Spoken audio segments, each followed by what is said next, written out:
ETF index mutual funds నేర్చుకుని stock మార్కెట్లో రాణించాలనుకుంటున్నారా? వెంటనే ఈ నెంబర్కి కాల్ చేయండి. నమస్తే రమ్మగారు. నమస్తే జయ. చందమామ కథ ఏదైనా చెప్తారా? చెప్తాం. రాతిసింహం కథ. పూర్వమట ఒక పల్లెటూరులో ఓ ఇద్దరు అన్నదమ్ములు ఉండేవాళ్ళట. ఉంటే తండ్రి కొంతకాలం ఉండి గతించాడు.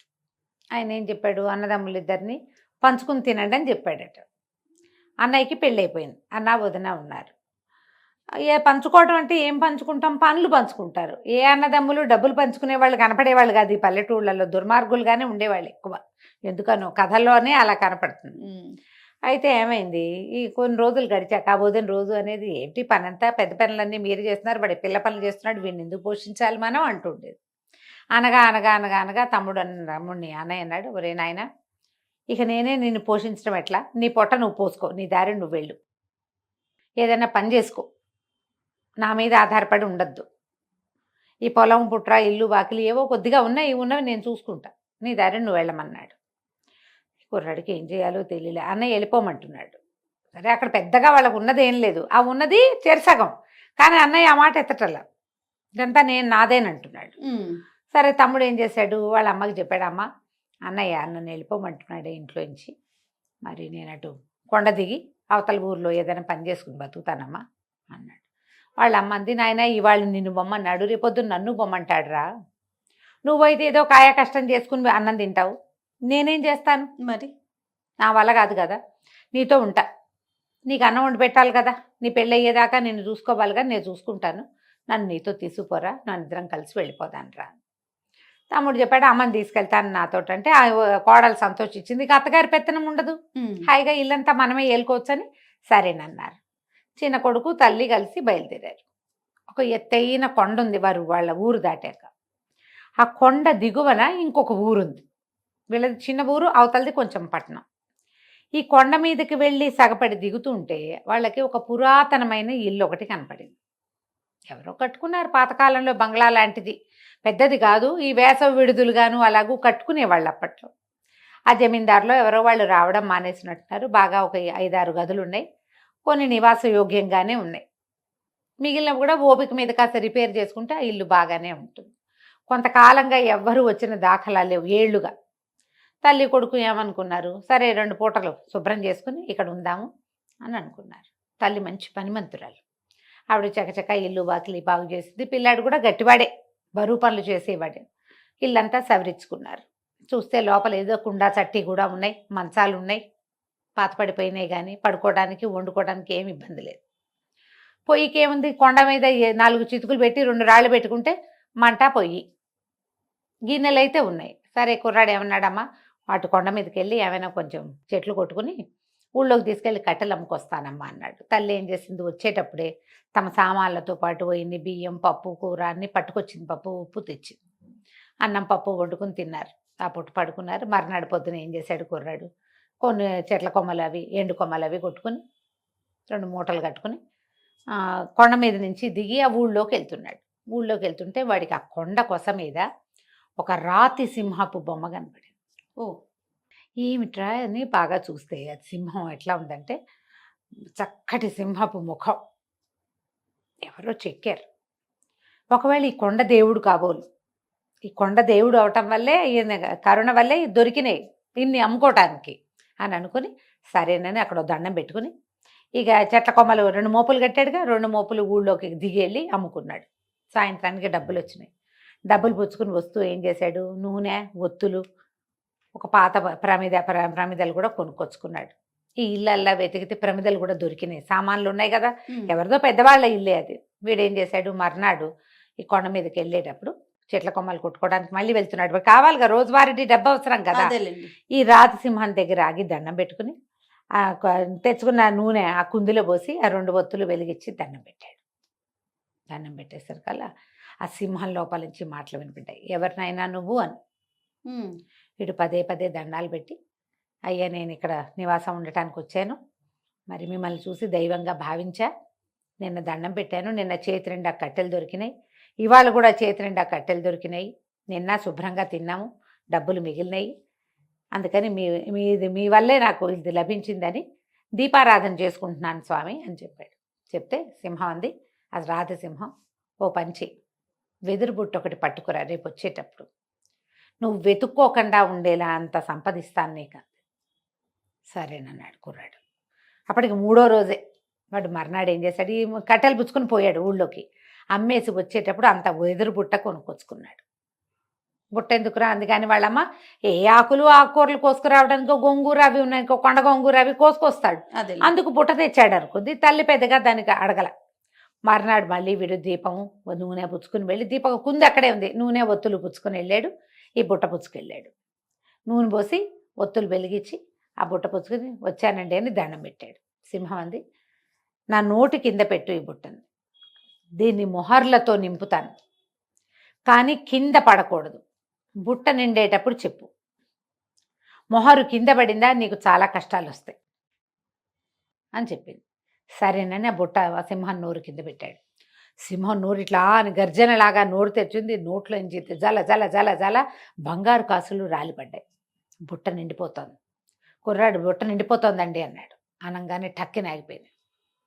ఇవి తీసుకుని పో, నీ బతుకు నువ్వు హాయిగా బతుకు. ఆ మొహర్లో ఉన్న బుట్ట తీసుకుని కిందకి దిగెళ్ళిపోయాడు. తల్లి నిర్ఘాంతపోయింది. ఇంత డబ్బా, ఏనాడు బంగారు కాయను చూసిన వాళ్ళం కాదు మనం, ఇదెక్కడిదిరా, ఇది ఎట్టా వచ్చిందిరా అంటే, అమ్మాయిగో ఇది ఇట్లా జరిగిందన్నాడు. చాలా భయపడ్డాడు. కానీ భయపడింది కానీ అమ్మ సరేనని ఊరుకుంది. కుర్రాడు ఏం చేశాడు, శుభ్రంగా ఊళ్ళోకి వెళ్ళి 4 మనుషులను తెచ్చి ఇంటికి సున్నాలు వేయించి ఇల్లంతా బాగు చేసుకుని చుట్టూతా కోరడి కట్టి ఇంట్లోకి కావాల్సిన సామాన్లు కొనుక్కుని ఒక 1 డజన్ మేకలు, ఓ 4 గొడ్లు కొనుక్కుని డబ్బులు తినేద్దాం అనుకోలే వాడు.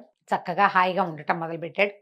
మేకలను కోసుకెళ్తున్నాడు, తోలుకెళ్తాడు, ఆవులను తోలుకెళ్తాడు, గొడ్లు తోలుతాడు, సాయంత్రం అయ్యేసరికి పాలు పిండి ఊళ్ళోకి తీసుకెళ్ళి పోసేస్తాడు. మొహర్లు సగం ఖర్చు అయినా కొన్ని మొహర్లు లోపల ఉన్నాయి, రోజువారీ డబ్బులు వస్తున్నాయి. నీకు ప్రతిరోజు పాడి బయటికి వెళ్తుంటే డబ్బే కదా వచ్చేది. చక్కగా ఉన్నాడు పచ్చగా. ఈ కొండ ప్రాంతం నుంచి దిగి పై ఊరు వెళ్ళే వాళ్ళందరూ చూశారు, చిన్నవాడు బాగున్నాడు బాగున్నాడని. ఎవరో 2-3 పెద్ద మనుషులు, మీ వాడికేమో బ్రహ్మాండంగా ఉన్నాడు, కొండ మీద ఏదో ఇల్లు పెట్టాడు, ఇల్లంతా బాగు చేశాడు, మరి గొడ్లు ఉన్నాయి, నేడో రేపో పిల్లనిస్తారు ఎవరైనా వాడికి, వాడి పని పసందుగా ఉందన్నారు.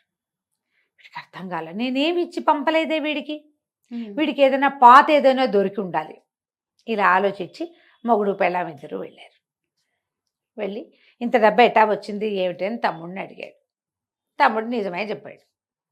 సింహం తల ఉంది కొండ మీద, ఆయన ఒక దేవుడు, నేను రోజు వెళ్ళి దీపం పెట్టొస్తాను, ఆయనే ఇది నాకు ఇచ్చాడు. సరే ఈయనకు అనిపించింది, ఏమిటి మనం మాత్రం ఎందుకు ఊరుకోవాలి, ఇల్లు వాకిలి ఉన్నాయి అనుకో, పొలం పుట్రా ఉన్నాయి, ఒడ్డు గోదా ఉన్నాయి, ఉంటే డబ్బొద్దు కావాలి ఇంకా. సరే ఆలోచించుకుని పట్నం వెళ్ళి 2 పెద్ద పెద్ద దీపపు కుందులు, ఒక పెద్ద వెండి పళ్ళెం పుచ్చుకొచ్చాడు. సరే పళ్ళెంలో పళ్ళు గిళ్ళు పెట్టి దీపారాధన చేసి సింహం ముఖం దగ్గర పెట్టాడు. ఎవరు నువ్వు అని అడిగింది సింహం.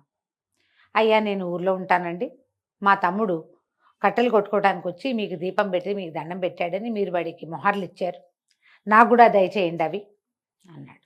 సింహం అంది, సరే అలాగే, నోటి కింద బుట్ట పెట్టు, నిండేటప్పుడు చెప్పు. సరే వీడు బుట్ట పుచ్చుకొచ్చాడు, పెద్ద బుట్ట తెచ్చాడు. సింహం హెచ్చరించింది, మొహరు కింద పడితే కీడు జరుగుతుంది, కింద పడకుండా చూసుకో, నిండేటప్పుడు చెప్పు. సరే మొహర్లు గలగల గలగల రాలడం మొదలుపెట్టాయి.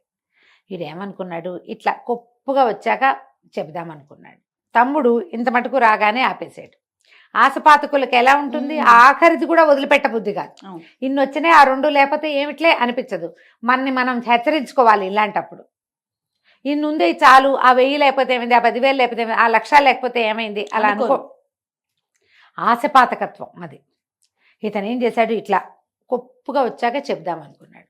మొహర్లు నున్నగా ఉంటాయి, కొప్పుగా వచ్చే సమయానికి మొహర్లు ఒకదాని మీద ఒకటి పడి ఒకటి జర్రం జారి నేలకు తగిలింది. ఎప్పుడైతే మొహరు నేలకు తగిలిందో సింహంలోంచి నోట్లోంచి డబ్బులు పడ్డం అయిపోయింది. ఇతను బుట్ట పుచ్చుకుని వెళ్ళిపోదాం అనుకున్నాడు. సింహం అంది, నాయనా గొంతులో ఏదో అడ్డం పడింది, తీయవా ఒకసారి అంది. నోరు తెరిచింది కదా, ఇతను ఏం చేశాడు, కుడి చేయి ఇట్లా నోట్లో పెట్టాడు. ఆ సింహం నోట్లో పెట్టంగానే సింహం నోరు మూసేసింది, ఇక్కడ దాకా చేయి పట్టేసింది. చూస్తూ ఉండగానే బుట్ట నిండా ఉన్నాయా మొహర్లు, నేలకు తగిలిన మొహరేమో మట్టి పెళ్ళైపోయింది, మట్టి పేళ్లలాగా అయిపోయింది. చూస్తుండగానే బుట్టలో ఉన్నవన్నీ మట్టి పేళ్లలు అయిపోయింది. తను లబోదిబో ఏం చేసినా ఆ సింహం నోరు తెరవలా, ఇంకా నోరు మూసుకునే ఉంది. సాయంత్రం అయింది, ఇతను దిగిరాల. ఆ భార్యకి అర్థం కాల. దీపం పెట్టి డబ్బులు పుచ్చుకొస్తానన్నవాడు రాడేమిటి? పైకి ఎక్కింది. ఎక్కి చూస్తే ఏముంది, సింహం నోట్లో చేయి చిక్కుకుపోయి అక్కడే ఉన్నాడు. లబోదిబో ఏం చేస్తుంది? సరే మళ్ళీ దిగెళ్ళి మొగుడికి అన్నం పట్టుకొచ్చి పెట్టింది. అతను ఆ సింహం నోట్లోనే చేయి పెట్టుకుని అక్కడే ఉండిపోయాడు. అయ్యో, ఆ అమ్మాయి రోజు వచ్చి అన్నం పెట్టేది. పొలం పని చేయటం లేదు, ఈ కొండ ఇంత దగ్గరుందా, రోజు పడుతుంది, పూట పట్టేస్తుంది, ఎక్కాలి దిగాలి. తను రాకపోతే మొగుడికి తిండి లేదు. ఎవరికి చెప్తారు ఈ సంగతి? అంతే. ఇక రోజు ఎక్కేది. చూస్తూ ఉండగానే ఓ రోజు ఆవులను కట్టేసి వచ్చింది. ఆవులు విడిపించుకుని ఎక్కడికో వెళ్ళిపోయింది. పొలం నిండా పైరుంది, పైరు మొత్తం మాడిపోయింది. పైరు మాడిపోయింది, గొడ్లు పోయినాయి. ఈ అమ్మాయి పైకి రావాలి, కింద వంట చేసి పెట్టే దిక్కు లేదు, సంపాదించే నాదుడు లేడు. సంపాదించేవాడు సింహాన్ నోట్లో తలకాయ పెట్టుకుని చేయి పెట్టుకుని కూర్చున్నాడు. ఇక లబలబల ఆడిపోతూ ఉండేది. 5 రోజులు 8 రోజులు గడిచాక భార్య ఏడ్చుకుంటూ వచ్చింది. ఏమండి, మన ఇంట్లో ఏమీ లేవు, కుండలు కూడా పగిలిపోయినాయి, ఆఖరికి మనం బికారి వాళ్ళం అయిపోయాం, అత్యాసపడి ఈ పని చేసావు నువ్వు అనేసరికి మన సొమ్మంతా పోయిందా అన్నాడు. అనగానే సింహం పక్క పక్క పక్క పక్క నవ్విందట నోరు తెచ్చి. ఆశపాతకులకి ఏమవుతుంది? మొదటికి మోసం వస్తుంది. అంతే కదా. అత్యాస పడితే ఇలాగే జరుగుతుంది. ఉన్నది చాలు, ఏముందో దాంతో సరిపెట్టుకుందాం, సంపాదించినా ఇంకా ఇంకా ఇంకా అనుకుంటే మొదటికే మోసం వస్తుంది. ఎప్పుడైతే ఈ సింహం నోరు తెరిచిందో బతుకు జీవుడా అని చెయ్యి కప్పుకొని లాగేసుకున్నాడు. చెయ్యి అంతా కొంచెం నజ్జునజ్జుగా అయ్యింది, కానీ పర్వాలేదు, అమ్మయ్య ప్రాణాలు నిలబడ్డాయి రా దేవుడా అని ఆ రాతి సింహానికి ఒక దండం పెట్టి బుద్ధి దిగి తెచ్చుకొని తమ్ముడింటికి నడుచుకుంటూ వెళ్ళారు. వెళితే చెయ్యంతా నలిగిపోయిందిగా. తల్లి చూసే లపలపలాడింది. ఏమిట్రా నాయన ఇట్లా అయిపోయిందంటే, బోరుమని ఏడిచి నా అత్యాస వల్లే నాకు ఇట్లా అయింది, వీడికి ఏమి ఇవ్వకుండా పంపించినా వీడు సంపాదించుకున్నాడు బుద్ధిమంతుడయ్యి, నాకు బుద్ధి లేక నేను ఇది చేశాను అంటే అది కోడలు కూడా ఏడ్చింది. గిన్నెలు చట్లు కూడా పగిలిపోయినాయి, గుడ్లు వెళ్ళిపోయినాయి, పంటలు మాడిపోయినాయి, ఇంట్లో ఒక్క వస్తువు లేదు, ఎలుకలు తినేసాయి, బియ్యము ధాన్యము వీళ్ళ దగ్గర పప్పులు ఉప్పులు మొత్తం పోయినాయి అత్యాస వల్ల అనేసరికి తమ్ముడు అన్నాడు, 2 రోజులుండి చేయి మానేదాకా అని చెప్పి తన దగ్గర ఉంచుకుని అన్నయ్య కొంచెం స్వస్థత చెందాక తన గొడ్లలోంచి 4 గొడ్లు, తన మేకల్లోంచి 4 మేకలు, తన మొహర్లలోంచి 4 మొహర్లు చేతిలో పెట్టి నీ దారి నువ్వు ఏర్పరచుకో అన్నయ్య అని చెప్పి పంపించాడు. ఇతను తమ్ముడిచ్చిన 4 మొహర్లు పుచ్చుకుని ఆ గొడ్లని మేకల్ని తోలుకుని మొగుడు పెళ్ళం కొండ దిగి ఇంటికి వచ్చేసారు. నిదానంగా మళ్ళీ తమ జీవితాలు తాము స్వాధీనం చేసుకున్నారు.